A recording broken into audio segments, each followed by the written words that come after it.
So that innate capability that's in you, installed in you from birth, that no one has to really train you to do, is what will enable you to succeed at the highest levels. That's how you're going to reach this success. And of course, success is what's meaningful to us, what's important to us, maximizing our potential, maximizing our abilities, using what was installed in us every day, every minute, every second, and never retreating from that. That's the power of your pedigree. The second thing I want to talk to you about in the context of leadership on the street. Oh, let me have you say that word pedigree again. Say with me, pedigree. Pedigree. Yeah, I want you to say that again. I want you to remember that. Think about it. Keep it on your mind. The second thing I want to talk to you about is removing the speed limits. Say with me, remove the speed limits. And I want you to say it a little stronger than that. Say, remove the speed limits. Now, this is one of the most significant ideas that you will ever encounter in any of your activities, in anything that you're doing in life, because in life we are told about limits. We are raised with limits. You know, a child will wander and do all sorts of things, and the first thing a parent says, don't do that, you will get hurt. Don't say that. Don't go in there. Don't touch that. And by the time we become a teenager, we understand that the world has lots of limits. And we better not cross those limits. And as a result, we go through life delicate, walking on eggshells, careful about what we do and what we say, careful about how other people will react, careful about the things that we select, the choices we make, the things that we wear, because we're concerned about how others will perceive us. And what I want you to do is I want you to go with me to that runway and think about the power of giving yourself permission to remove those limits. To say it's okay to do that. I can start a business. I can start a new project to help society. I can contribute my time. I can work a little extra. Ladies and gentlemen, my name is Rick Young. This is another segment of What's in Your Hand. What's in Your Hand is a motivational program. We talk about success, achievement, reaching your goals, reaching your dreams, maximizing your life, helping others, and of course having fun. And all that must be done by taking care of your health, taking care of your good health, and taking care of yourself. Ladies and gentlemen, you were just listening to the author of a book called You Can Still Win, Breakthrough, Bounce Back, Come From Behind, and Flourish. When you title a book, You Can Still Win, what are you saying there? You can still win. Well, you know, we've got so many things that are always happening all around us, in our lives, in our businesses, in our families, in our careers, in our environment, in our country. It's very easy to wake up in the morning and think, how am I going to make it with all of this? Mm-hmm. And I realized that I used to carry that message to people when they were asking me how they were able to make it. And I thought I would explain what I meant in detail, and I would call on some of the experiences in my life to help others understand. Okay, so here we are, coming to the end of 2025, almost about 2 weeks left. But the real issue is, how do you use your time on this earth to connect with why you were brought here? Mm-hmm. And so that's the other thing about these times in our life. Sometimes we just like pass it by, but it's like precious. One of my mentors, I met him when I was 15 at the National Black Theater, Nabi Faison. I went to the National Black Theater. It was a summer youth corps job. Summertime, I was 15 years old. Imagine a 15-year-old Rick Young. 15, go to National Black. I've never been there before, never heard of the place, know nothing about it. Go there, go sit down with Tunde, who was a legend, MBT, National Black Theater, they call it MBT. Mm-hmm. So Tunde Samuel, anybody that knows anything about the National Black Theater and been around there, they know who Tunde Samuel is. He was a MBT legend, as Dr. Barbara Ann Tier and Ade Faison. I'm just naming some of the names. But Nabi Faison is the guy that kind of did the work stuff, like around the theater, keeping it fixed, stage, all kind of things. He did everything there, right? So I was working with him. So Tunde took me, introduced me to Nabi. At 15, I started working with him. With Nabi, on December 14th, he had his 75th birthday. I went to the birthday party. It was at a nice restaurant there in Harlem, and I went and saw him. I hadn't seen him in a while. He's had some illnesses. I don't want you to think Rick is a crybaby, but again, I was in tears, you know. But I seen his brother, Ade, get up on that microphone and pour the love out to his brother, gave it to him, and he gave it to all of everybody that was in that room. He gave it to his brother. And he's older. He's in his 80s, not be 75. Bro, he gave him that love, man. It was powerful, man. So, what's your thoughts on that? What's your thoughts on that, Andre? Well, it shows you how these experiences we have live with us so long. I mean, just you know, you and I met each other almost 20 years ago. Wow, time flies. And when you and I spoke on the phone, it felt like, you know, just we had just talked. We are always kind of laying tracks in our life. And I think that in particular, when you think of the brother who, with his writing, you know, with the sister who passed with her writing, in those cases, people are leaving what's in their heart. They're leaving what's in their consciousness so that you can understand it. We don't have to guess. I mean, there's obviously more behind that, but they're leaving things that can live with us for a long time. It's beautiful when someone understands that they're laying tracks, and they do it intentionally, and they lay tracks to the destination that is important. I think in your case, you've been shaped by these experiences, and it really shows. It shows in the work that you do. I've been shaped by my experiences. It's something that we cannot get away from. We are not, you know, we don't live just in isolation. Yeah. And I'm going to say this. I'm going to say that you, André Taylor, have so much to give to this world here that's going to take a lifetime. It's going to take years and years and years, Brother André Taylor, for you to give more of You Can Still Win. And what's the title of your new book coming out? It's called The Premier You, Master Your 7 Zones of Prosperity, Excellence, and Purpose. Now I want you to tie it into Barry. Well, you know, Barry is fascinating because when Barry came on the scene, he really brought a level of instrumentation, orchestration, musicality that was very different than what existed. He proved that a black man could pen this complicated, powerful music, and he could do it by talking about love. So to me, Barry is one of those guys, when you listen back to him, you say, wow, look at what he was talking about in the 70s and how relevant that is today. The absence of kindness, the absence of expressing love. Mm-hmm. In the past, we took for granted all those songs with love in it, all of those movies about love, all of the talk show hosts that would end the show saying, hey, I love you or something. Today, we're craving for that because our society is so fixated on harm and conflict and battle and competition. So Barry is another one of those folks that laid the tracks. All we got to do is just go back and follow them and listen to them and live them.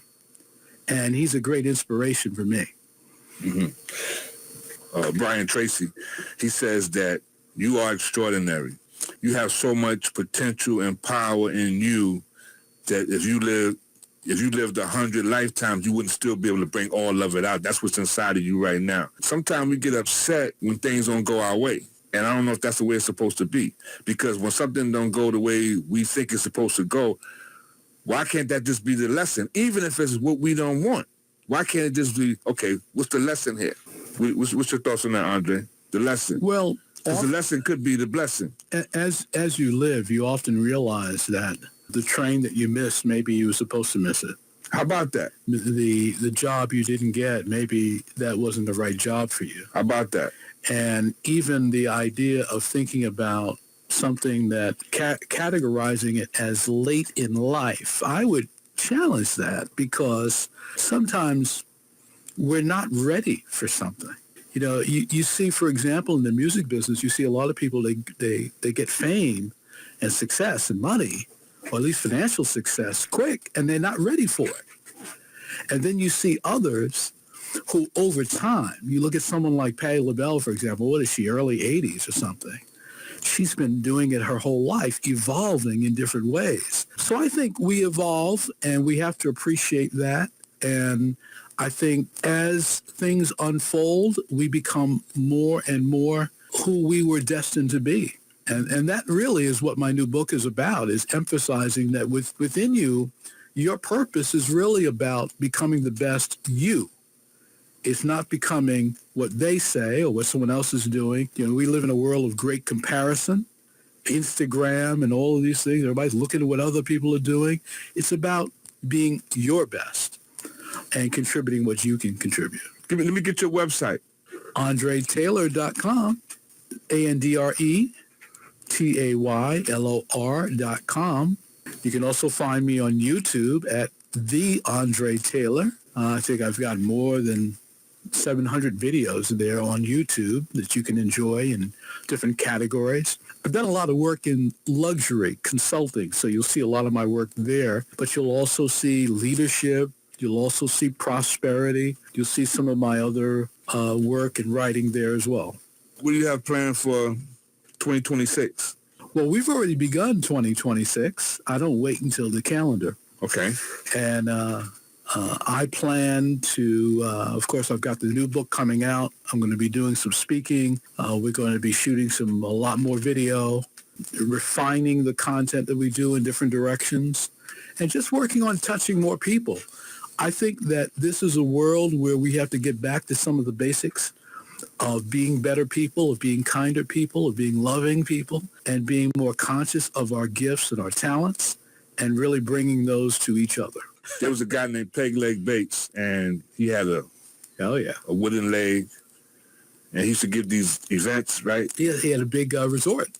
And this guy could dance. Yeah. He had that wooden leg, one regular leg and one wooden leg, and this guy would dance all over the floor. So you say a Peg Leg Bates could dance. That's it. Just let it touch your emotions. That's it, man. So do you know the long handle spoon story? I don't. So basically, this man went to God. He says, show me heaven, show me hell. And he went to the first room, opened the door. There was a big round table with a pot of stew on the table. And it smelled delicious. It made the man's mouth water. But the people sitting around the table were sick, famished, and they were dying. They were weakly and famished because they couldn't get the food in their mouth because the spoon was too long. They were trying to get it. They couldn't get it in their mouth. They couldn't eat, so they were starving. You have seen hell. Went to the next room, opened the door, and people sitting around the table, same table, big round table, big pot of stew, smelled delicious, made the man's mouth water. But around the table, people were laughing, talking, and having a good time. The man said, I don't understand. And I know you already got it by now because the people in the second room were feeding each other with the long-handled spoon. They couldn't eat themselves, but they would feed each other, so they were eating. They were feeding each other. And so everybody was eating. Everybody was healthy. Everybody was enjoying themselves, having a good time. Everybody in the room. Beautiful. And that's the long-handled spoon story. That's a very powerful story. And what do you get from that story, Andre? It's a beautiful illustration of the power of community, the power of connection, the power of serving others, and how we often have more than we believe right in our midst to get the job done. And I'm going to give you, speaking of illustration, there's someone drew that. Now, what do you see from what you see in that picture from the story that I just said? I see. In the first illustration, it shows the frustration people have when they're just self-centered, when they're just focused on themselves. And the second, the harmony that can be created when we realize that our spoon is large enough to touch someone way across the table. It's a powerful illustration. Yeah. Yeah. And this is a powerful illustration of you can still win, too. Break through, bounce back, come from behind, and flourish. Includes the 12-step winner's formula. Yeah, there it is, man. And then what's the title of the new book coming out? The Premier You. The Premier You. Break that down. What do you mean by the Premier You? What does premier mean? Well, there's two spellings for premier. The one that ends with an E is the first. Okay. That's like when you're having a opening to a Broadway show, movie. Okay. The one that ends with an R means the best. So if you hear someone talk about the premier company, the premier organization, the premier event, they're talking about the best. Mm-hmm. This is about how to look within and get to your best, and how to understand those zones within you that enable you to get to your best. Mm-hmm. How did André Taylor become so brilliant? That's kind of you. No, that's a serious question. Listening. You know, so you just see me crack a smile. Listening to. Okay. Well, you don't smile all the time. No, that's a serious question. You're a tough guy. You know? No. That's a serious question. I'm not that tough. That's a serious question. Well, I got a serious answer for you. Okay, I listen. I listen to the whispers. I listen to the voice. Okay. And when I listen to it, I take what I hear seriously, and I value it, and I work with it until it unfolds. We are all brilliant. That's one of the points of my book. So it's looking at your own inner brilliance that has been installed in you at birth, really preceding birth. But when we move through this life, we get glimpses of it. Unfortunately, we're taught to ignore it. We're taught to look outside of ourselves. We're taught to look at what they're doing or that is happening and so forth. So this is about coming back to an understanding of how to focus on your purpose, which is rising to your best, and that unfolded to you over time as you listen. I'm always fascinated at the brilliance of Dr. King and others, particularly when you realize you're listening to a man in his 30s expressing this depth of wisdom. And when we listen to that, we need those messages today. We have to know that we have what's required, what's demanded inside of us, even when it looks like things are beyond our capacity. So it's a powerful commentary on what we all have and how we can use it. Let's start with Harlem. People started this movement, the long handle spoon movement, where we started helping and supporting one another, working together. And then it got so popular in Harlem, it started spreading to the Bronx and Brooklyn and Queens and Staten Island. Then all of New York was like the long handle spoon revolution. What happens? And then it started going to New Jersey and Philly and started spreading California. Then what happens? Like, what would happen if people started actually helping each other, helping one another? What would happen? What would happen to the world if that happened? We'd have a higher consciousness. That's what would happen. We'd have a higher awareness of what's possible for us. We would see that the power is right in front of us, is right in our hands. You know, your show, what's in your hand. Right. So when you begin to understand what's in your hand and you begin to look at what can I do with this? How can I use what's in my hand? That's when the revelations come. That's when the power comes. You know, Malik, I got to get him now. I got to get him. This time, I got to get him. I got to go after this guy, man. I got to put this guy. Malachi, it's time for me to put this guy on the ropes. You ready, Malachi? I'm going to put him on the ropes. I'm in agreement with him. But wait a minute. I'm going to put him on. Well, then, okay, hold on. So I got a question for you. And I got this question from my brother, Nabi Faison, the same brother I told you about earlier. When I was 15, went to the National Black Theater and started training me as a trainee, had me moving walls and floors and everything, whatever we did, spilling stages and all kind of moving, taking down walls, picking up walls. So he asked me this question. He says, and this question is for you, André Taylor, what is your definition of self? Self is that state of consciousness that is all power. You are aligned with God. And once you recognize your alignment, you realize you have all that you need. Part of our challenge today is we've become disconnected from self, or we've identified self just as the body, just as what we want in our flesh, not as what we want in a higher mind. I think what you illustrated with this long-handled spoon example is operating at a higher mind. Now, the beautiful thing about your program is that you take us to a higher mind. The whole program is about thinking beyond the ordinary. And when I say ordinary, I'm talking about what man has allowed to be the norm.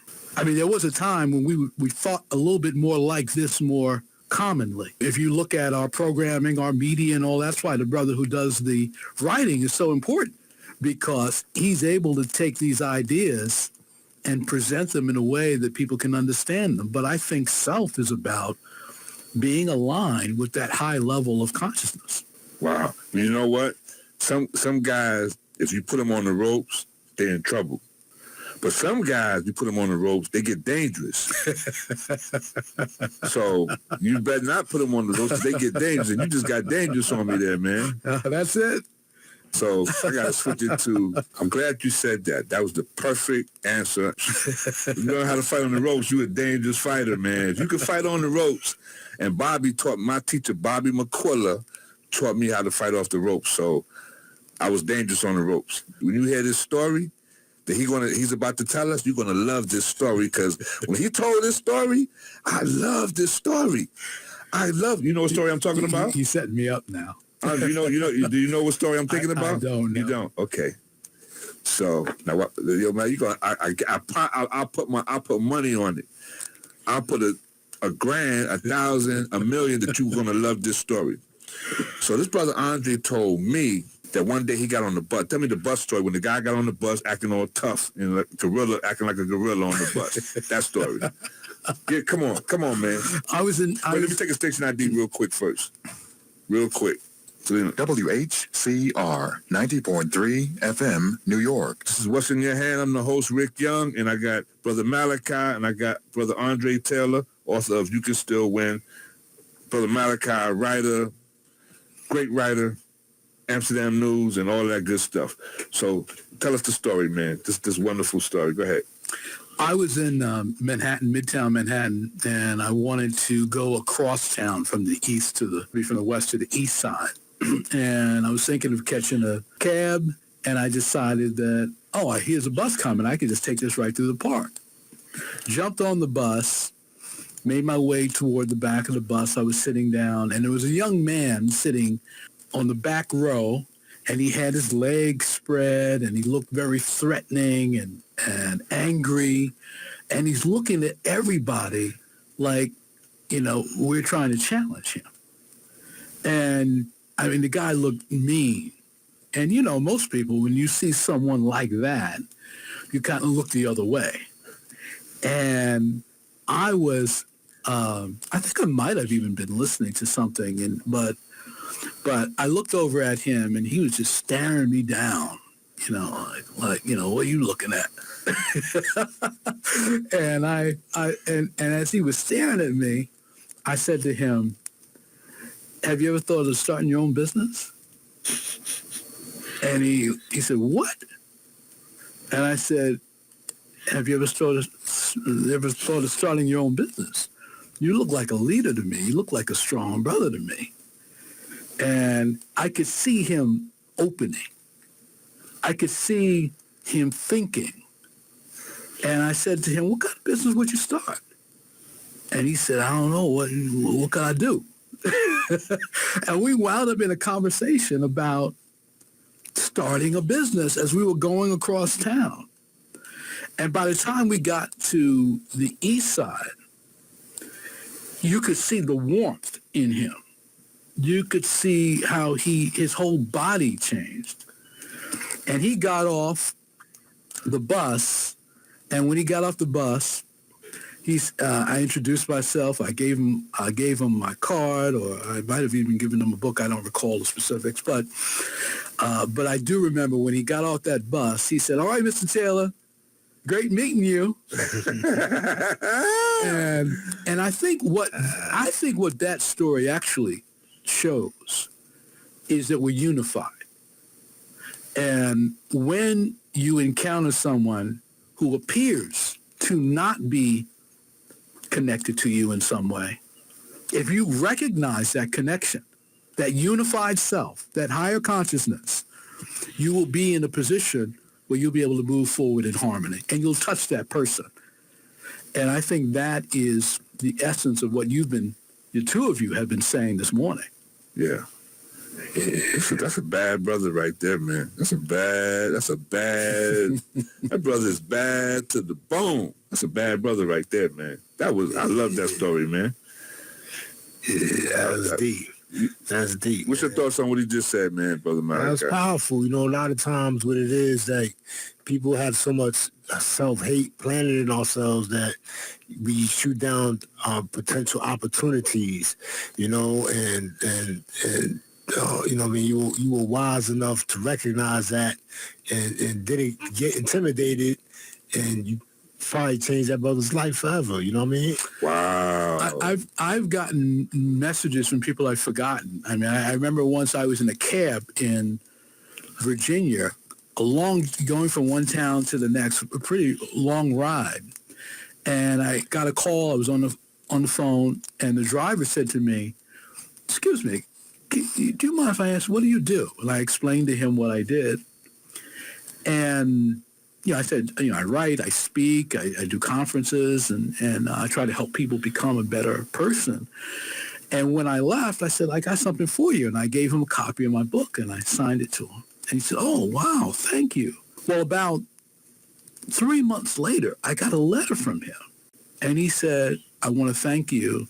What you don't know is I was studying for my GED at the time, and I couldn't really get into any of the material or any of that. And he said, your book was the first book I've ever read." And this fellow was in his early 30s. He said, "I've never read a book before." He said, "But I was so inspired, first of all, meeting you in person, reading the book, and then realizing that I can win. I can win despite all of the stuff that had happened in my life." He said, "I thank you for that," which is why, this idea of writing ideas, presenting empowerment information is so important. We can underestimate it. We can take it for granted. But there's so many people we can touch by just looking at what we have innately and putting that to work. Your gift is being reflected right on time. Yeah. Are you on Instagram, Malachi? Yes. You're on Instagram? Yes. I would like to add on to what he's saying.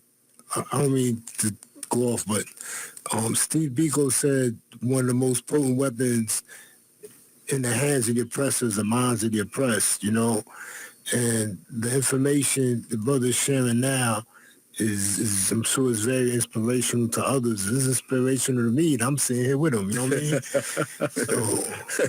I mean? So I'm sure others listening to your show, are motivated as well and to take action. A lot of times, like, all we need, and I say we just in general, is just to take the first step. You know what I mean? For those who are motivated, not those who just laying back waiting for things to fall in their lap, but for those who want to say, "Yeah, boom, I'll put in the work, I'll do what it takes."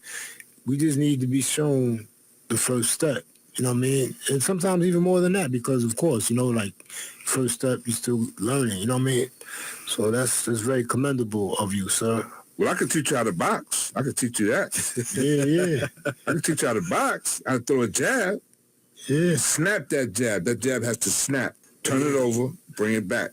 The jab is the most important punch in boxing, Andre, because the jab is your offense and your defense. And your rangefinder. Your rangefinder. So that tells the story.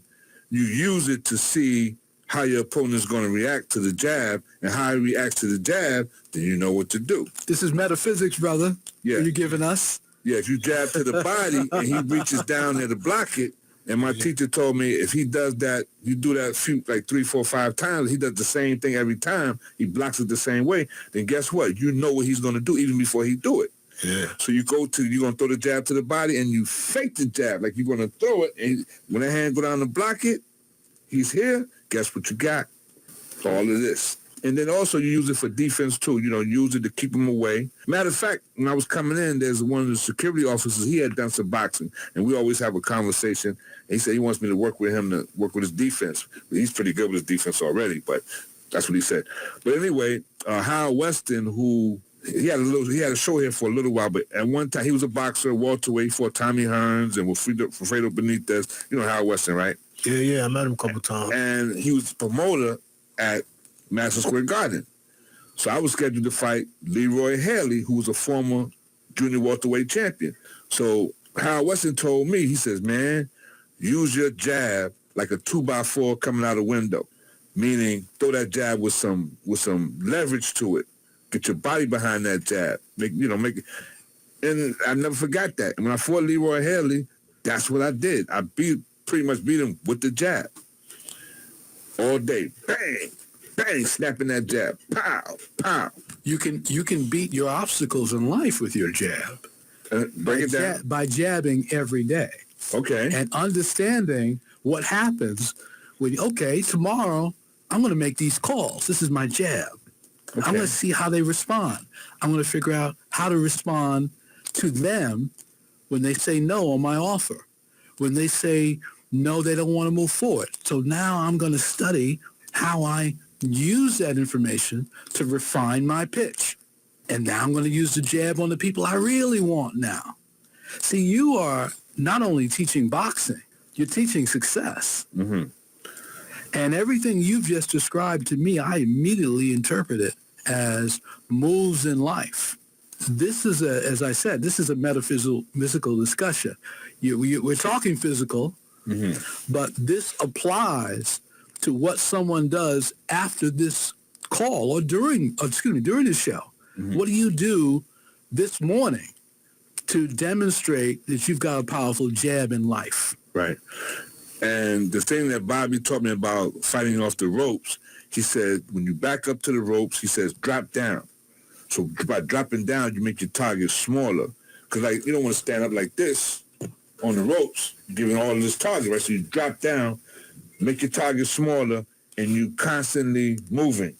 So when you drop down, right? Drop down, then you're just moving, and you're blocking, and you're moving. This is how you're on the ropes. And he had a move called a dip, and also he had a move called a half step, where you step to the side. But you get down, you drop down, and you block it, pop, pop, pop, pop, ha, ha, ha, ha, ha, ha, ha, ha, ha, ha, and you're moving your head. So your opponent is punching, and they're not hitting you. The average dude they get on the ropes and they kind of hang out. No, you don't hang out. You back up, drop down, the movement. You see where my hands are? My hands are up by the head, got the body protected. I'm moving, pop, pop, pop, pop. And then you got the thing called a half step. So, and when I did it, it worked. And then another thing, check this out. Now, how does this apply to life and business? I was boxing this guy named Lindell Gonzalez, right? This guy he was fast. Puerto Rican guy. He was fast. He had fast hands, right? But, I was good. He was good. We was sparring. So we boxing. So Bob said, when I came back to the court, he said, the move that he taught me, I didn't do the move because this guy's so fast. I figured I tried to move. He going to catch me because this guy's fast. I just kind of stayed.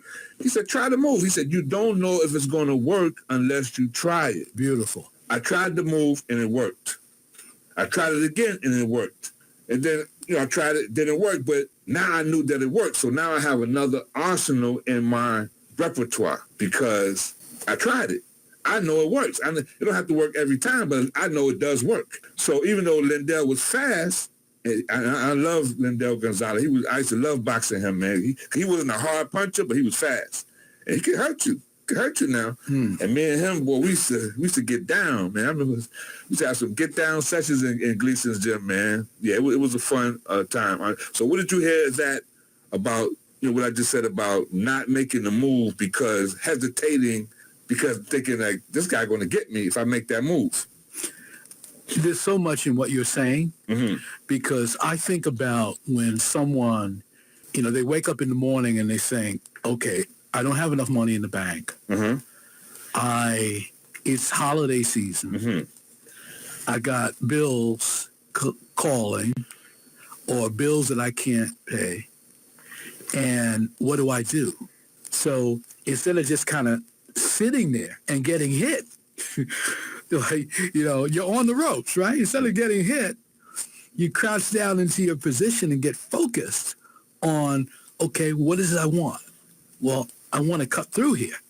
I want to cut through. Who can I cut through with? How do I cut through? By what conversation is going to enable me to cut through? Okay, instead of talking myself out of it, saying it won't work, well, let me make that call. Let me show up. Let me do what I can do with high velocity to see if it works. That's how you learn how to operate in a world where you're surrounded by all these things. These boxing principles are powerful. Okay, so we got to develop these boxing principles into a motivational... I love it. Yeah. Yeah, we're going to have to talk further, brother. Yeah, okay. Hold on a second. WHCR 90.3 FM, New York. Yes, my name is Rick Young. This is another segment of What's in Your Hand. What's in Your Hand is a motivational program. We talk about success, achievement, reaching your goals, reaching your dreams, maximizing your life, helping others, and, of course, having fun. And, of course, taking care of your health. Health is always number one on the list. Once you take care of your health, that's always number one. Anybody that's listening to this program right now, I want André Taylor, the author of You Can Still Win. And your website is? AndreTaylor.com. AndreTaylor.com. And the new book is going to be? The Premier You. The Premier You. I want you to know, whoever's listening to this program today, I don't care if you're in Africa, Utah, Russia, Germany, China. I want you to know this message I'm going to drop on you. Brother Malachi, greatness in us to give. There's so much in us to give. It's going to take a lifetime. It's going to take years and years and years. Brother Andre, we need to help people to get that greatness that's within them out. How do we do that? We want to get people to use what's in their hand. That's in the Bible, man. That's in the Bible. I got it from Reverend Dr. Adam Clayton Powell Jr. What's in your hand? What's in your hand? When you think about what's in your hand, what do you think about, Brother André Taylor? What do you think about when I say what's in your hand? What do you think about? Well, that's really the essence of the work that I do, which is finding different ways to help others understand what's in their hand. We talked about self. We talked about consciousness. We talked about winning. I mean, these are all ways of seeing what's in your hand. The great challenge we have is realizing that it's a lifelong work. Okay. The way Barry White presented it, it sounded like it's going to take a long time to tell you. It only takes you a second to tell you, but it does. But it takes you a lifetime to understand the full nuances, the full detail, the full breadth of it all.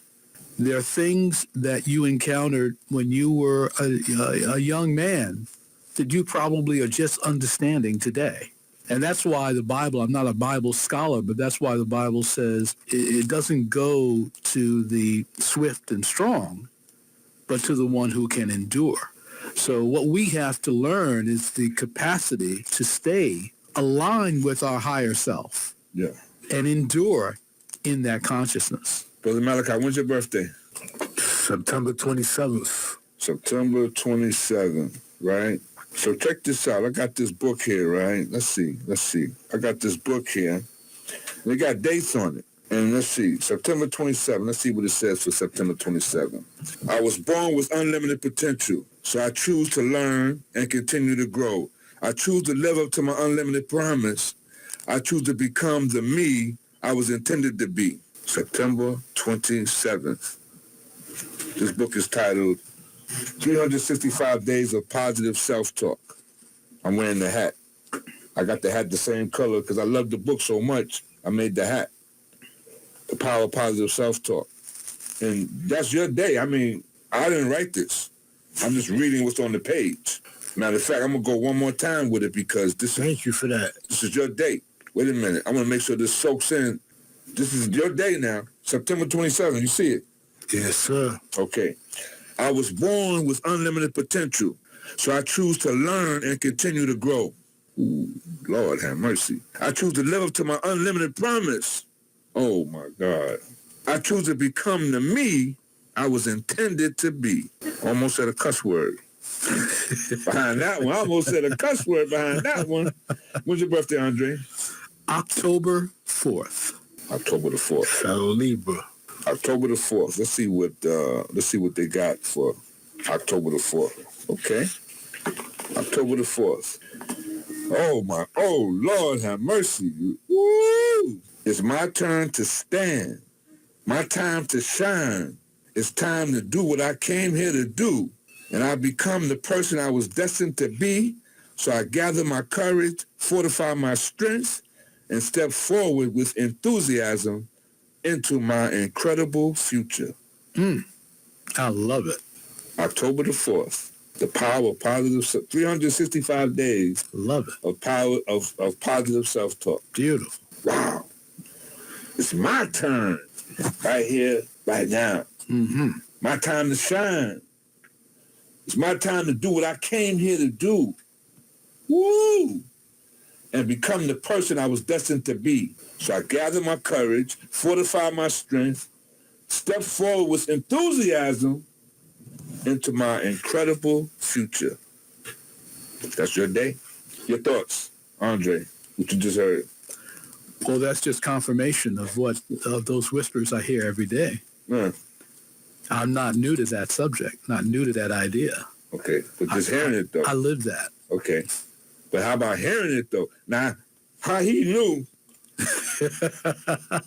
Dr. Shad Helmstetter, Ph.D., and the first book he wrote a best-selling book of what you say when you talk to yourself. Mm-hmm. That's key, because people think, you do talk to yourself. Oh, yeah, you have to, all day long. All day, okay. And what do you say when you talk to yourself, right? So when you say about the greatness in you and you say, well, you got to say, hey, you got to own up to your greatness, positive. Mm-hmm. And if you make a mistake, you got to say, put your arm, say, hey, man, Malachi, Andre, tell yo, man, Rick, come on, man, it's going to be all right. It's going to be all right. Shake it off, So let's see what they say for July 7th. That's my birthday, 7/7. In the Bible, Matthew 7:7 says, ask, and you shall be given. Seek, and you shall find. Knock, and the door shall be opened. 7/7 Matthew. I'm like, July 7th, I'm like, wow. So it says here, July 7th, I choose to create abundance in my life. Always healthy, always good, always more than I need, and always enough to share with others. With my attitude, the choices I make, and the actions I take, I create abundance in my life. I love sharing with others. I think that's important, man. That's why I love that long handle spoon story. And we're at the end. Wow. We're at the end, man. Yes. Any final words, Brother Andre? Be grateful for this life that we're in. Be conscious of the power that's within you. Do not underestimate it, and do not go to sleep when using it, because you are stronger than you think. Whatever obstacles you see can be overcome, and there is greatness in you, what I call the premier you. Okay. Brother Malachi, any final words as we come to the end? We're at the end. Yes. But first I want to say the truth always comes to light. If you got to have the confidence within yourself, no matter what you say or whatever you project to the outside, you have to know it for yourself. That goes with anything in life. Again, give back to the community. Peace. The universal law of truth. Your perspective on truth. Well, I think facts and truth are different. Okay. And it might be a fact that you are struggling, but the truth of you is that there's great success within you. Uh-huh. And when we become aligned with truth, we'll realize that appearances don't matter. What matters is what kind of consciousness we have. Malachi, truth. Truth is absolute. It's also perception too, though, because that's why it's very important to be educated and to be able to think for yourself, because as we accumulate knowledge, our perception of truth may change. So truth is also perception. Well, we're going to be discussing with Dr. Harris the law of truth, the universal law of truth. 12th universal law of success is the universal law of truth. And he says, and ye shall know the truth, and the truth shall set you free. WHCR 90.3 FM, New York.